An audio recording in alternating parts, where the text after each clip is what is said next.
Hi అండి, నేను మీ Saritha. Welcome back to ఏమన్ కుకింగ్ అండ్ వ్లాగ్స్. ఈరోజు నేను ఎగ్ మసాలా గ్రేవీ ఎలా చేయాలో చూపిస్తాను. సో ఈ కర్రీ వచ్చేసి చాలా సింపుల్ అండి, చాలా టేస్ట్ ఉంటుందండి. సో ఎప్పుడు ఒకేలా కాకుండా ఇలా డిఫరెంట్గా ట్రై చేయండి, చాలా బాగుంటుంది. సో ఈ కర్రీ వచ్చేసి రైస్లో కానీ రోటీలో కానీ చాలా బాగుంటుందండి. సో ముందుగా అయితే ఒక ప్యాన్ పెట్టుకొని ఇప్పుడు ఇందులోకి ఒక 2 టేబుల్ స్పూన్ వరకు ఆయిల్ వేసుకోవాలి. తర్వాత అందులో కొంచెం పోపు దినుసులు అలానే కొంచెం కరివేపాకు వేసుకొని తర్వాత ఒక 2 ఆనియన్స్ పచ్చిమిర్చి వేసుకోవాలండి. సో అవి ఫ్రై అయ్యేలోపు మనం ఒక 3 టమాటోస్ కట్ చేసుకొని అలానే అందులో కొంచెం కొత్తిమీర వేసుకొని మిక్సీ పట్టుకోవాలి. సో మీరు కావాలంటే అందులో కొంచెం జీడిపప్పు అలానే ఎండు కొబ్బరి వేసుకున్నా కూడా చాలా టేస్ట్ ఉంటుందండి. సో ఇప్పుడు ఆనియన్స్ ఫ్రై అయిపోయినాయి కదా, ఇప్పుడు ఇందులోకి అయితే ఒక 1 టేబుల్ స్పూన్ వరకు అల్లం వెల్లిగడ్డ పేస్ట్ అలానే ఒక 1/2 టేబుల్ స్పూన్ పసుపు వేసుకోవాలి. ఇలా వేసుకున్న దాంట్లోకి ఇప్పుడు మనం ముందుగా మిక్సీ చేసి పట్టుకున్న టమాటో పేస్ట్ వేసుకోవాలండి.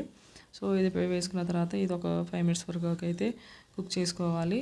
మధ్య మధ్యలో కలుపుకుంటూ కుక్ చేసుకోవాలండి. సో ఇలా చేసుకున్న తర్వాత ఇప్పుడు ఇందులోకి ఒక 1/2 టేబుల్ స్పూన్ వరకు అయితే సాల్ట్, అలానే ఒక 1 టేబుల్ స్పూన్ కారం, ఒక 1/2 tablespoon dhania powder, 1/2 tablespoon garam masala powder వేసుకొని బాగా కలుపుకోవాలండి. సో ఇలా కలుపుకొని ఇది కూడా ఒక 3 to 4 మినిట్స్ వరకు ఇలా కలుపుకుంటూ మధ్య మధ్యలో కలుపుకుంటూ మాత్రం కుక్ చేసుకోవాలి. ఇలా కుక్ చేసుకున్న దాంట్లోకి ఇప్పుడు ఒక 1/2 గ్లాస్ వరకు అయితే వాటర్ పోసుకోవాలి.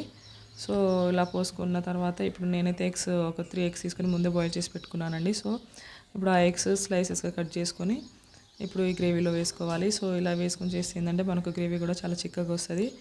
అలానే మనకు అంటే తక్కువ వెజిటేబుల్స్ ఉన్నా కూడా మనం ఎక్కువ గ్రేవీ అలా చేసుకోవచ్చు ఈ కర్రీ ఇలాగ చేస్తే. సో టేస్ట్ అయితే చాలా బాగుంటుంది. సో ఇలా చేసుకున్న తర్వాత ఎగ్స్ వేసుకున్న తర్వాత ఒక 2-3 మినిట్స్ వరకు కుక్ చేసుకొని ఇప్పుడు లాస్ట్లో ఇందులో అయితే కొత్తిమీర వేసుకోవాలండి. సో కర్రీ వచ్చేసి నిజంగా చెప్తున్నా చాలా బాగుంటుంది. మీరు కంపల్సరీ ట్రై చేయండి. ట్రై చేసి మీకు ఎలా వచ్చిందో కామెంట్ చేయండి, అలానే లైక్ చేయండి, షేర్ చేయండి. ఎవరైనా ఫస్ట్ టైం నా ఛానల్ చూసినట్టయితే సబ్స్క్రైబ్ చేసుకోండి. So thanks for watching.